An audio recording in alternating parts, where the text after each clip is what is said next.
The summer heat in New Orleans that evening was thick enough to cut with a knife. Sofia Rivera wiped the sweat from her forehead as she walked down Bourbon Street with her younger brother Tommy.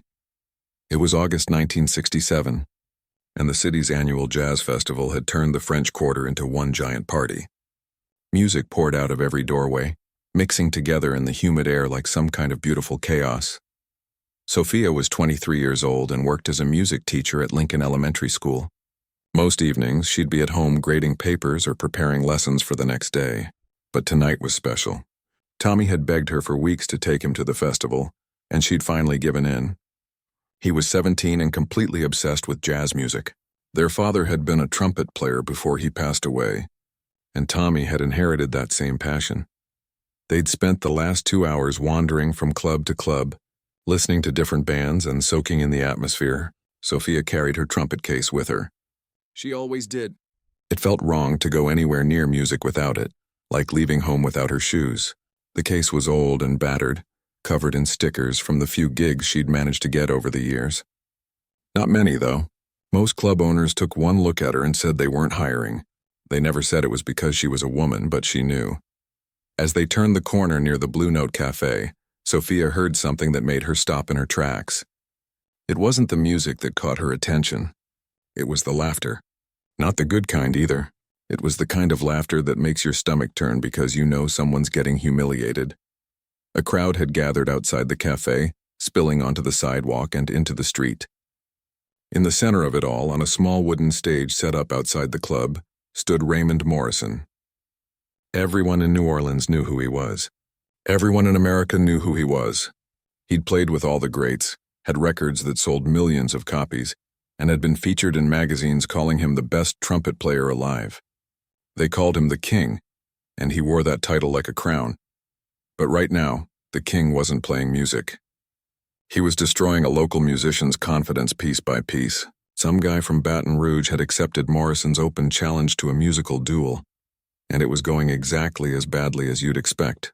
The poor guy was sweating bullets, his fingers fumbling over the valves of his trumpet, while Morrison stood there with his arms crossed and a smug grin on his face.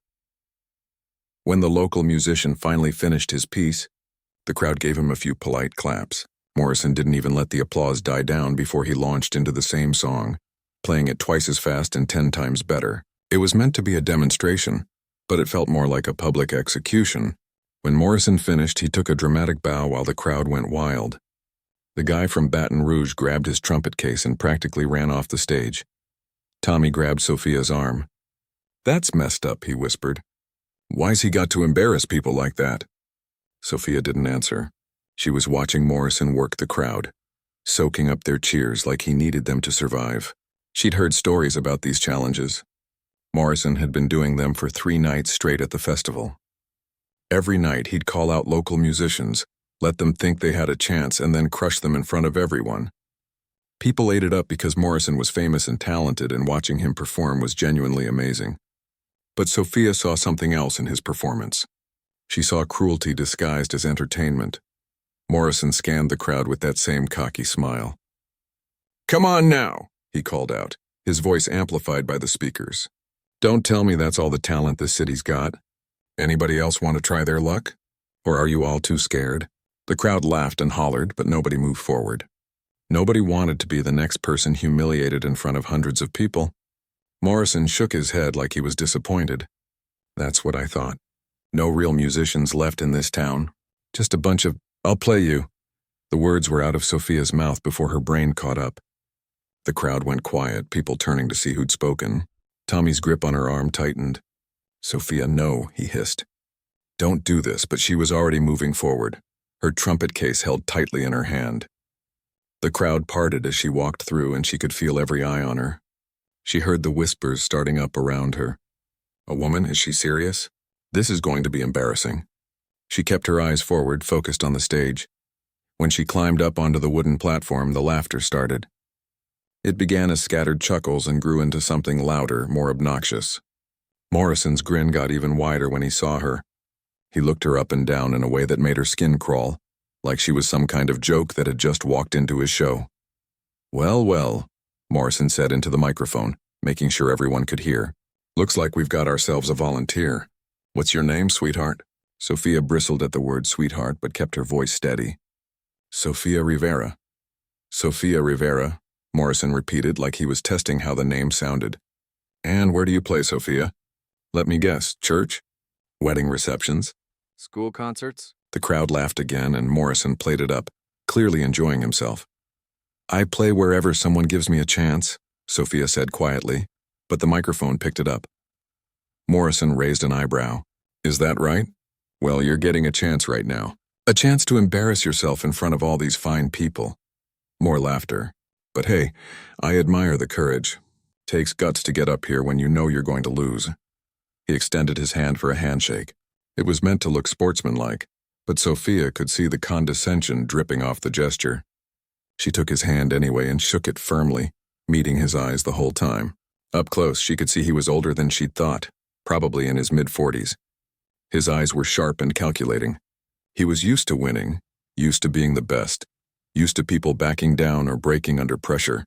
So here's how this works, Morrison announced to the crowd.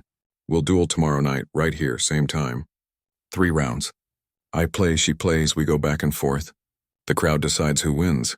He turned back to Sophia. You sure you want to do this? Last chance to back out without looking like a complete fool. Sophia adjusted her grip on her trumpet case. Her hands were shaking, but she hoped nobody could tell. I'll be here. Your funeral, Morrison said with a shrug. Then he turned back to his adoring fans already playing up the next night's show. Come on back tomorrow, folks. This is going to be something special. The King versus... He paused, pretending to forget her name even though she'd just told him. Sorry, what was it again? Sofia Rivera, she repeated, her voice stronger this time. Right. Sofia Rivera. Don't forget that name, folks, because tomorrow night you'll watch it get forgotten real quick. The crowd roared with laughter. Sophia climbed down from the stage, her legs feeling like jelly. Tommy met her at the bottom, his face pale. What did you just do? He asked. She honestly wasn't sure. All she knew was that someone needed to stand up to Raymond Morrison. Someone needed to show him that talent wasn't about destroying other people. Someone needed to try, even if trying meant failing in front of the entire city. As they walked away from the Blue Note Cafe, Sophia could hear Morrison launching into another song behind them. The crowd's cheers following them down the street. She'd just challenged one of the most famous musicians in America to a duel. She had less than 24 hours to prepare. And everyone, including her own brother, thought she was about to make the biggest mistake of her life. Maybe they were right, but at least she'd made the choice herself. Tomorrow night, for better or worse, she'd find out what she was really made of. Sophia didn't sleep much that night. She lay in bed staring at the ceiling, her mind racing with everything that could go wrong. Every time she closed her eyes, she saw Raymond Morrison's smug face and heard the crowd laughing at her. What had she been thinking?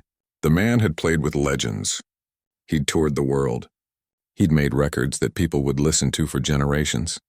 And she was just a teacher who played at church sometimes.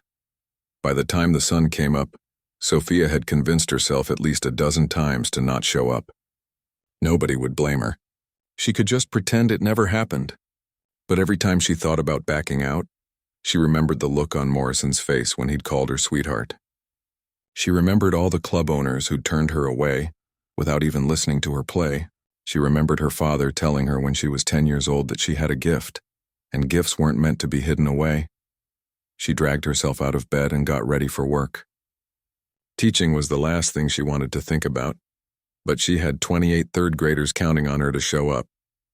The morning felt like she was moving through a fog. She taught her lessons on autopilot, her mind somewhere else entirely. By lunchtime, word had spread. Sophia walked into the teacher's lounge to find everyone staring at her. One of the other teachers, Mrs. Chen, was holding up the morning newspaper. There on the front page of the entertainment section was a photo of Morrison on stage, and below it a headline that made Sophia's stomach drop. Local teacher challenges jazz legend, duel set for tonight. The room erupted with questions. Is this really you? Are you actually going through with this? Do you know what you're doing? Sophia just grabbed her lunch and walked out. She couldn't handle everyone's opinions right now. She needed to think. Principal Whitmore found her in her classroom during afternoon recess. He was a kind man in his 50s who'd always supported her music program at the school. But when he walked in now, his face was serious. He closed the door behind him and sat down at one of the small student desks, looking uncomfortable in the tiny chair. "Sophia," he started, and she could tell this was going to be a speech. "I'm not going to tell you not to do this. You're an adult and it's your decision. But I need you to understand something.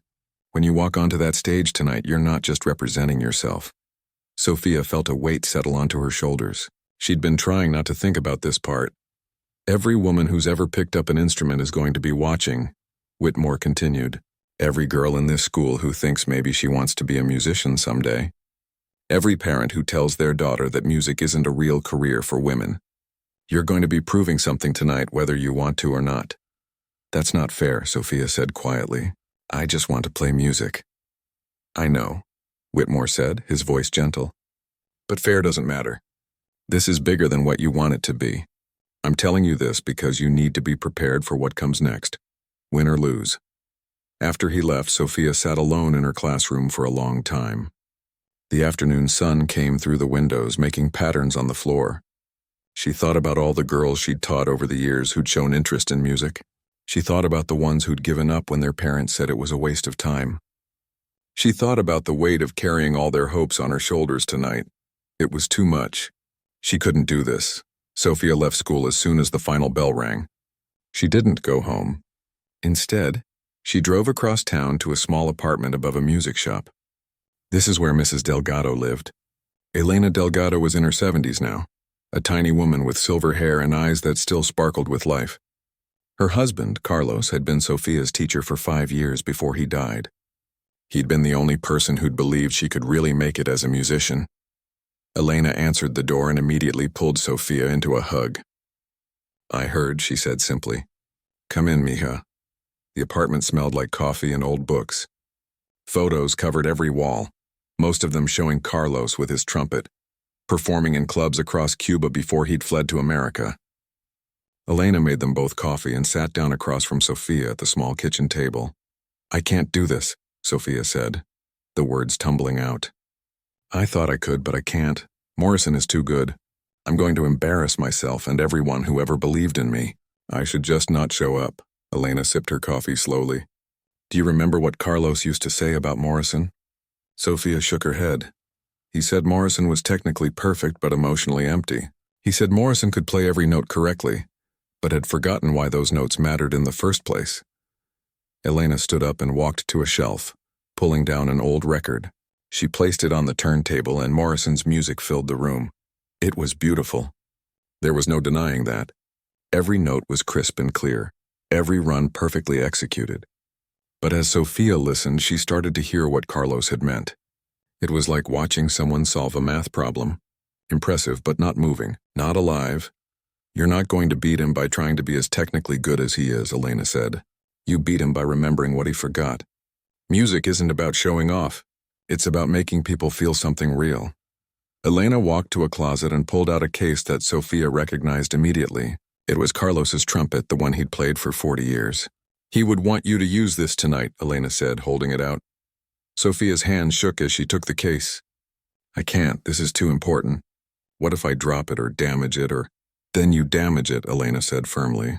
"It's an instrument, not a museum piece. It's meant to be played. Carlos would be furious if I kept it locked away when someone who really needs it is standing right here." Sophia opened the case carefully. The trumpet gleamed in the afternoon light. She lifted it out, feeling the weight of it in her hands.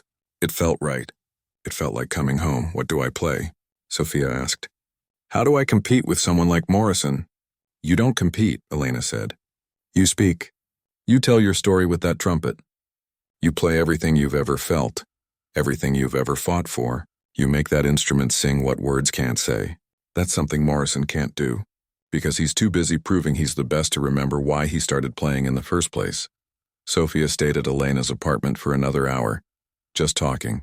They talked about Carlos and his dreams for her. They talked about all the times Sophia had wanted to give up.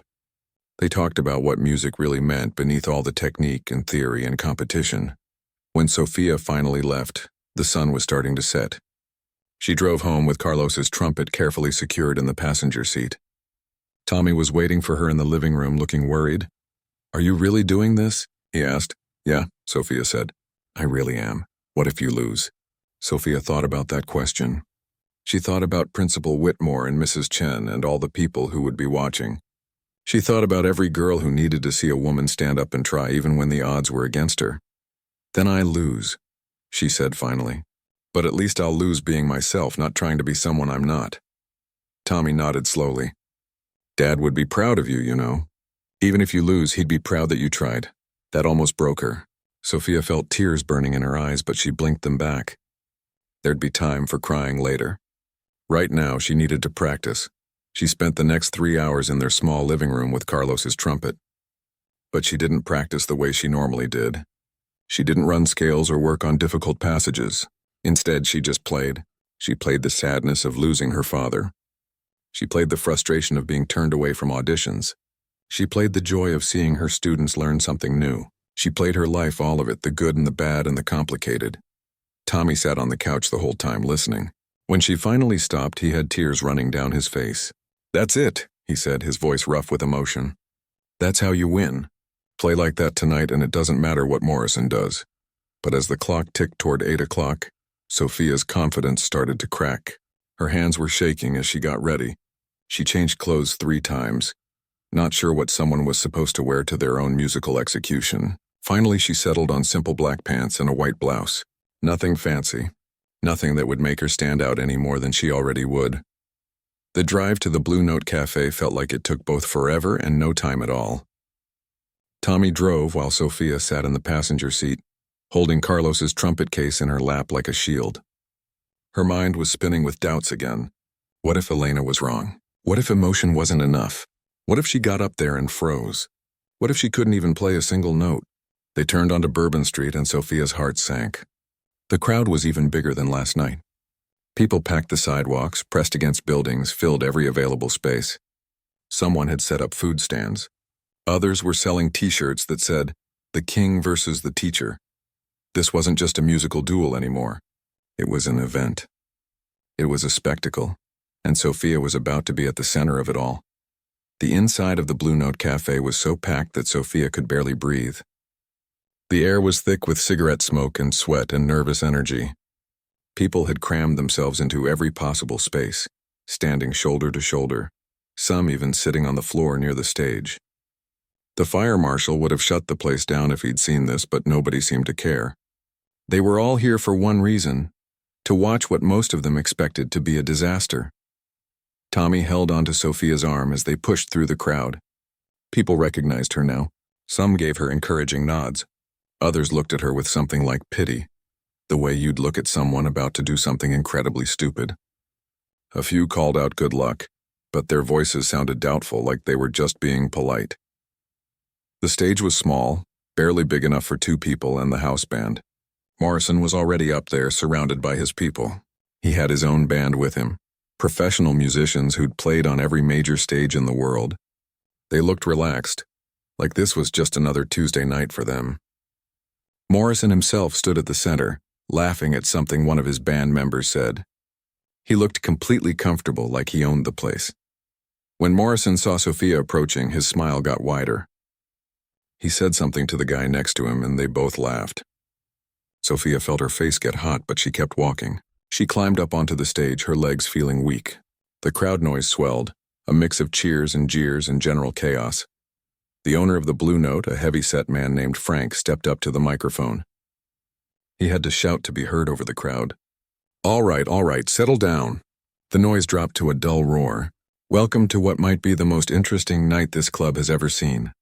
You all know the rules. 3 rounds, 5 men. Utes each. Mr. Morrison plays first in round 1. Miss Rivera plays first in round 2, and they'll go back and forth in round 3. The crowd decides the winner by applause." He paused, looking out at the packed room. "Keep it respectful, folks. This is still a music venue, not a boxing ring." Morrison stepped forward, looking completely at ease. He raised his trumpet and spoke into the mic. "Before we start, I just want to say I respect anyone brave enough to get up here, even if they're in way over their head." The crowd laughed and Morrison winked at Sophia. "Nothing personal, sweetheart. Just calling it like I see it." Sophia's jaw tightened, but she didn't respond. Elena's words echoed in her head. "Don't try to outplay him note for note. Outfeel him. Round 1, Frank announced, stepping back. Morrison lifted his trumpet to his lips and launched into West End Blues, one of the most famous jazz pieces ever written. And he was incredible. His fingers moved so fast they were almost a blur. The high notes rang out crystal clear, cutting through the smoky air like knives.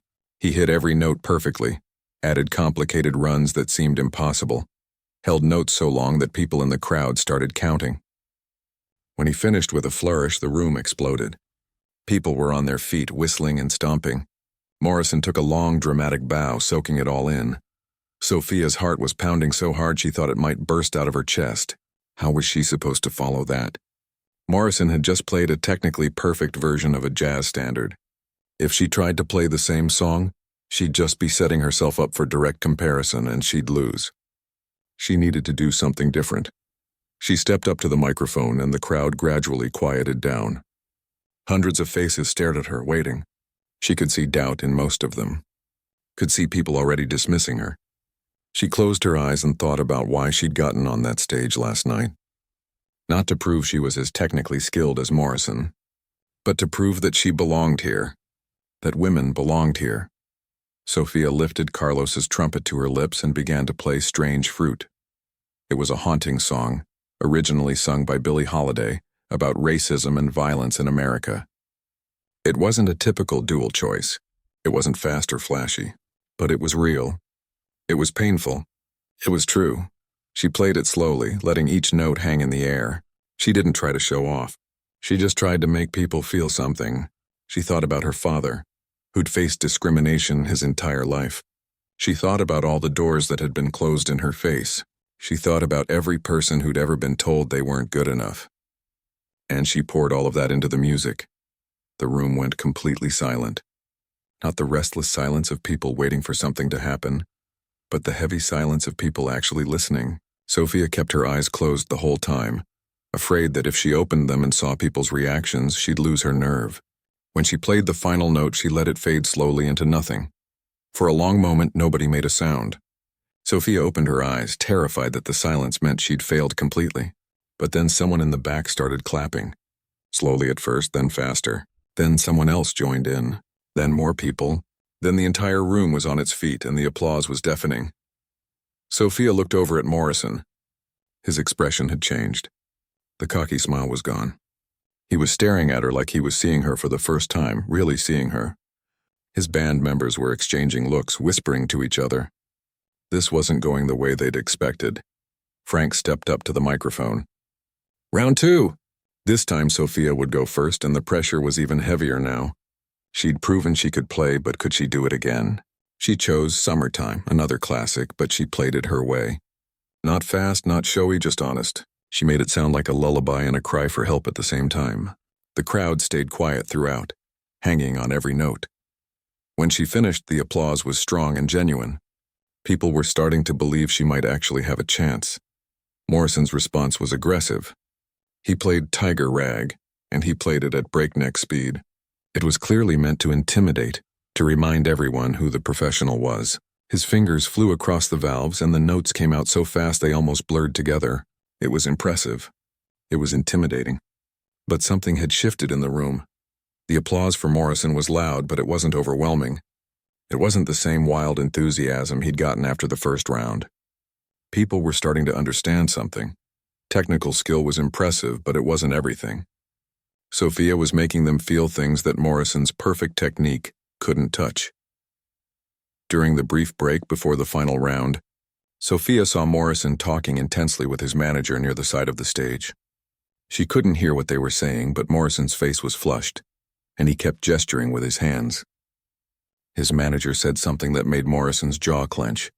He wasn't happy. The king wasn't used to being challenged. Tommy caught Sophia's eye from the crowd and gave her a thumbs up. She could see tears on his face, and that almost broke her concentration. But she couldn't think about that now. The final round was about to start, and she knew Morrison was going to bring everything he had.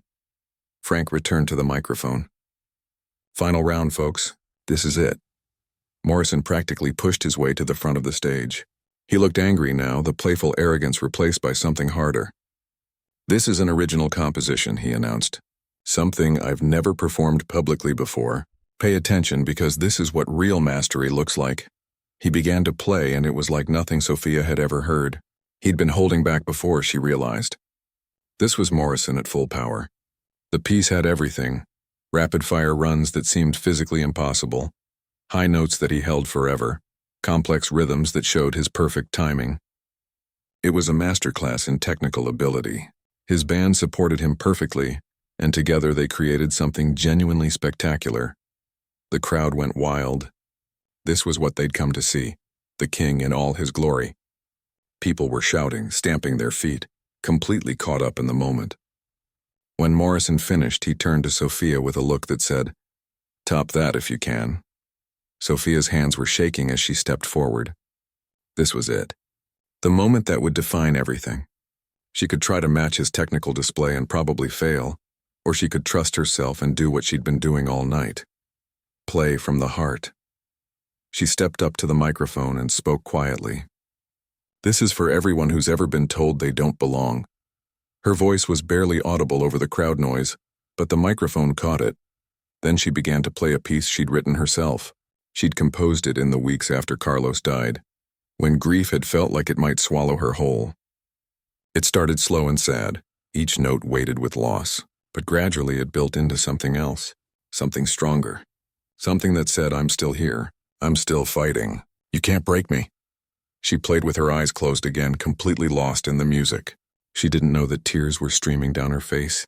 She didn't know that half the crowd was crying with her. She didn't know that Morrison had lowered his trumpet and was just standing there, listening with an expression nobody had ever seen on his face before. All Sophia knew was that she was playing her truth. Every note was honest. Every phrase was real. This wasn't about technique or showing off. This was about being human, about feeling things deeply, about refusing to be silenced. When she played the final note, she let it hang in the air for a long moment before it faded away. She opened her eyes and was startled by what she saw. People weren't just clapping.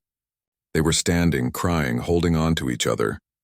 The applause started slowly and then built into something overwhelming, something that shook the whole building. And there, at the other end of the stage, Raymond Morrison stood with his trumpet hanging at his side, staring at her with tears in his own eyes. The applause seemed to go on forever. Sophia stood on that stage, her legs trembling, barely able to process what was happening. People were shouting her name. Some were still crying. Others were hugging complete strangers, caught up in the emotion of what they'd just witnessed. The Blue Note Cafe had become something more than a music venue in that moment. It had become a place where something important had happened, something that people would talk about for years. Frank tried to step forward to make the announcement, but the crowd was too loud. He had to wait, letting the applause continue for what must have been 5 full minutes. Sophia looked out at all those faces and felt overwhelmed. She'd come here expecting to lose, expecting to be humiliated, and somehow she'd done something she hadn't even known was possible. She'd made all these strangers feel something real. When the noise finally died down enough for Frank to speak, he cleared his throat awkwardly. "Well," he said into the microphone, "I think we have our answer." The crowd erupted again. By audience applause, the winner of tonight's duel is Sofia Rivera. The celebration that followed was chaos. People rushed toward the stage, reaching up to shake Sophia's hand, to touch her arm, to tell her how much her playing had meant to them.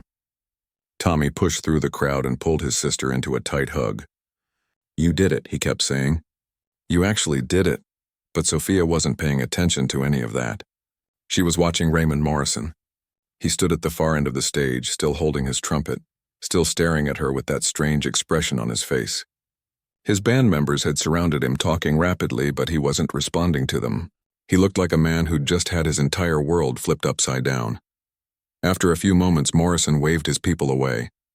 He walked slowly across the stage toward Sophia. The crowd noticed and went quiet again, watching to see what would happen next. Would the king be angry? Would he be a sore loser?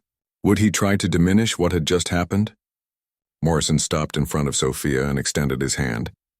But this time there was no condescension in the gesture, no smugness. His hand was shaking slightly. "Where did you learn to play like that?" he asked, his voice rough. Sophia took his hand and shook it. "From someone who believed in me when no one else did." Morrison nodded slowly, and Sophia could see something shifting in his eyes. Respect, maybe. Or recognition. I've been playing trumpet for 30 years, he said quietly, though the microphone still picked it up. And tonight I learned something important. He paused, seeming to struggle with the words. I've been so focused on being the best that I forgot what it means to be the truest. Then he did something that shocked everyone in that room. He raised Sophia's hand above their heads like a referee declaring a boxing champion. Ladies and gentlemen, Morrison's voice rang out clear and strong. This woman just reminded me what music is supposed to be. Not about showing off or proving superiority. It's about connection. It's about truth. It's about making people feel. The crowd went absolutely wild. Morrison stepped back and started clapping for Sophia, and his band joined in, and soon everyone was applauding again. Sophia felt tears streaming down her face, but she didn't even care anymore. This wasn't just about winning a duel. This was about being seen, about being heard, about proving that her voice mattered. The rest of that night passed in a blur. People kept coming up to Sophia, wanting to talk to her, to congratulate her, to tell her their own stories about being underestimated or dismissed. A woman in her 50s grabbed Sophia's hands and told her she'd given up playing saxophone 20 years ago because her husband said it wasn't ladylike, and watching Sophia tonight made her want to start again. A teenage girl with stars in her eyes asked Sophia if she gave lessons. A reporter from the Times-Picayune wanted an interview. Morrison stayed the entire time, watching from a distance. Before he left, he approached Sophia one more time. His entourage had already headed out, but he'd hung back. "Can I ask you something?" he said. "Sure," Sophia replied, exhausted but still running on adrenaline. "That trumpet you played, that wasn't yours, was it?" Sophia looked down at Carlos's trumpet still in her hands. "It belonged to my teacher. He passed away 2 years ago. His wife let me borrow it for tonight." Morrison nodded. "I thought so. There was something about the way you held it, like it meant something more than just an instrument." He hesitated, then continued. "I want to ask you something, and I'll understand if you say no. But I'd like you to record with me. A whole album. I'm calling it The Duel. Not because we fought, but because we challenged each other. I think we could make something special together." Sophia stared at him, unable to process what she was hearing. "You want to record with me?" "I need to," Morrison said simply. "Tonight showed me I've been playing music the wrong way for years. Maybe working with you will help me remember why I started in the first place." He pulled out a business card and handed it to her. "Think about it. Call me when you decide."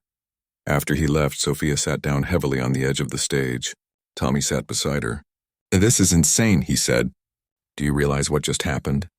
Raymond Morrison just asked you to record with him. Do you know how many musicians would kill for that opportunity?" Sophia did know. It was the kind of offer that could change everything. But she was too tired to think about it right now. All she wanted was to go home, sleep for about 12 hours, and maybe wake up to discover this had all been real and not some crazy dream. The walk back to their car felt different than the walk there. Sophia's legs didn't feel weak anymore. Her hands had stopped shaking. She felt solid, grounded, like she'd discovered something important about herself that she hadn't known before. She'd spent so long doubting whether she was good enough, whether she deserved to be taken seriously. Tonight had given her an answer. When they got home, Sophia carefully cleaned Carlos's trumpet and placed it back in its case. Tomorrow she'd return it to Elena and tell her everything that had happened. But for now she just sat on her couch with Tommy, neither of them saying much, both of them trying to process the enormity of the night. "You know what the craziest part is?" Tommy said finally. "What?" "You almost didn't go. Last night when you challenged him, you looked terrified. And today, you were so close to not showing up. What if you'd chickened out? What if you'd let fear win?" Sophia thought about that. He was right. She'd come so close to backing down, to letting Morrison's reputation and everyone's doubts convince her that she didn't belong. "I guess sometimes you just have to be scared and do it anyway," she said. The next morning, Sophia woke up to her phone ringing off the hook. Word had spread faster than she could have imagined. The first call was from a club owner in Chicago who wanted to book her for a weekend. Then a music magazine wanted to do a feature story. Then a jazz festival in San Francisco asked if she'd be interested in performing. Her quiet life as an elementary school teacher was over, whether she was ready for it or not. By afternoon, reporters had found out where she lived. There were 3 news vans parked on her street. Sophia had to sneak out the back door just to go return Carlos's trumpet to Elena. The old woman opened the door with a knowing smile.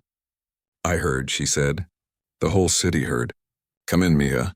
Over coffee, Sophia told Elena everything. About the duel, about Morrison's offer, about all the calls and opportunities that were suddenly coming her way. "I don't know what to do," Sophia admitted. "This is what I've always wanted, but it's happening so fast. I'm scared I'll mess it up." Elena reached across the table and took Sophia's hand. "Carlos always said that fear and excitement feel the same in your body. The difference is just whether you're running toward something or away from it. Which one are you doing?" Sophia thought about that question for a long time. "Running toward," she said finally. "Then trust yourself," Elena said. "You've already proven you can stand on that stage with the best of them. Now you just have to keep doing it." That evening, Sophia called the number on Morrison's business card. He answered on the second ring. "I was hoping you'd call," he said. "I want to do the album," Sophia told him. "But I have conditions." "Name them." "I want creative input. Real input. Not just playing what you tell me to play. And I want it clear that this is a collaboration, not you featuring some novelty act." There was a pause on the other end. Then Morrison laughed, and it sounded genuine. "You know what? That's exactly what I was hoping you'd say. When can you start?" They agreed to meet the following week to discuss details. When Sophia hung up, she felt a mixture of excitement and terror. Her life was changing in ways she couldn't have imagined just 2 days ago. Everything was uncertain. Everything was scary. But for the first time in a long time, Sophia felt like she was exactly where she was supposed to be. The duel at the Blue Note Cafe hadn't just been about winning or losing. It had been about finding her voice and refusing to let anyone silence it. And now that she'd found that voice, she wasn't going to let it go quiet ever again. The recording sessions with Raymond Morrison started 3 weeks after the duel. Sophia walked into the studio in New York feeling completely out of her element. She'd never been in a professional recording studio before. The equipment alone probably cost more than her entire apartment. Morrison's producer, a serious man named Jack, showed her around like she was visiting a museum. Every surface gleamed. Every piece of technology looked like it belonged in a spaceship. But when Sophia picked up her trumpet and started to play, all that nervousness melted away. Music was music, whether you were in a fancy studio or a church basement. Morrison had been right about one thing. They did make something special together. His technical precision combined with her emotional honesty created a sound that neither of them could have achieved alone. The album took 4 months to record. During that time, Sophia learned things about the music industry that both excited and disturbed her. She learned how much money could be made from music, but also how many people would try to control every aspect of what she played and how she presented herself. She learned that being a professional musician meant dealing with contracts and lawyers and people who saw her as a product to be sold rather than an artist to be respected. Morrison, to his credit, kept his word. He treated her as an equal partner, asked for her input on every decision, and shut down anyone who tried to dismiss her opinions. "She's got better instincts than half the people I've worked with in 30 years, he told Jack one day when the producer questioned one of Sophia's suggestions. "If she says something doesn't feel right, we listen." When The Duel finally released in early 1968, it sold better than anyone expected. The album hit the jazz charts in its first week and stayed there for months. Critics called it Morrison's best work in a decade, and they praised Sophia as a fresh voice that jazz desperately needed. Suddenly, she wasn't just the woman who challenged Morrison. She was Sofia Rivera, jazz musician. A real one. The success brought opportunities that Sophia had only dreamed about. Clubs across the country wanted to book her. Music festivals sent invitations. Other musicians wanted to collaborate. She quit her teaching job, though she made sure to give Principal Whitmore plenty of notice and helped find a good replacement. On her last day at Lincoln Elementary, her students threw her a surprise party. One of the girls, a quiet kid named Lucy, who just started learning trumpet, gave Sophia a card that said, "You showed me I can be brave too."